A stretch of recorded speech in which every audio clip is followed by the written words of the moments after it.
नमस्कार, मी पंजाब राज्यातल्या सर्वप्रथम शेतकऱ्याला सांगू इच्छितो, आज आहे 18 जून 2025. म्हणजे या राज्यामधलं हे आता जे वारं सुटलंय हे कम्प्लीट 24 तारखेपर्यंत असं वारं राहणार आहे, म्हणून हा अंदाज लक्षात येतात. 25 तारखेला हे वारं बंद होणार आहे. पण राज्यात मात्र आज 18, 19 आणि 20च्या दरम्यान राज्यामध्ये सांगायचं झालं तर जळगाव जिल्हा, लातूर, जळगाव जिल्हा, नाशिक जिल्हा, त्याच्यानंतर संभाजीनगर, त्याच्यानंतर बुलढाणा, अकोला, अमरावती, वर्धा, नागपूर, भंडारा, त्याच्यानंतर परभणी, जालना, बीड या भागामध्ये सरी ह्या 2 दिवस मध्ये राहणार आहे. 2-3 दिवस राहणार आहे. खूप काही मोठा पाऊस पडणार नाही, भाग बदलत पडणार आहे, सरी पडणार आहेत आणि ज्यांचं सोयाबीन पेरलेलं आहे त्याला जीवदान भेटणार आहे, म्हणून हा अंदाज लक्षात घ्यायचा.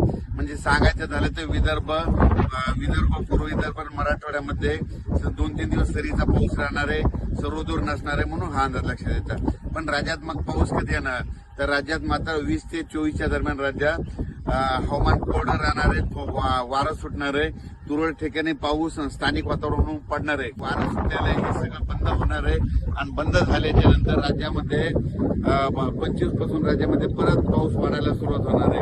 त्याच्यानंतर 25, 26, 27चा पाऊस वाढत जाणार आहे. त्याच्यानंतर राज्यात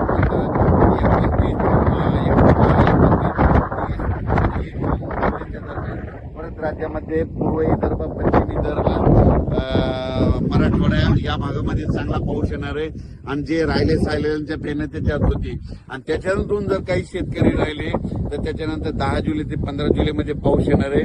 त्याच्यामध्ये सगळ्यांच्या शेतकऱ्याची पेरणी होती. ज्यांच्या शेतात ओला असेल तर स्वतः निर्णय घ्या, पेरणीची काही करू नका, कोरडा असेल तर करू नका, म्हणून हे लक्षात घ्यायचं. ओला असला तर तुम्ही तुमचा निर्णय घेऊ शकता. राज्यात फक्त 20 तारखेपर्यंत सरी राहणार आहे आणि तुमच्या ह्या सांगलीकडे मात्र आता सध्या तरी पाऊस थांबलेलाच राहील.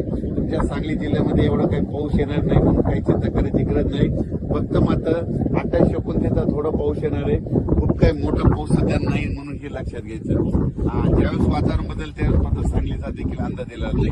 आणि हे आता 24, 25 पासून ते 2 जुलैपर्यंत जे पाऊस येणार आहे तर त्या आटपाडीच्या इकडे, आटपाडी जवळ येईल, इकडे जतपर्यंत जास्त काही अंदाज लक्षात घ्यायचा. अचानक वातावरण बदल झाला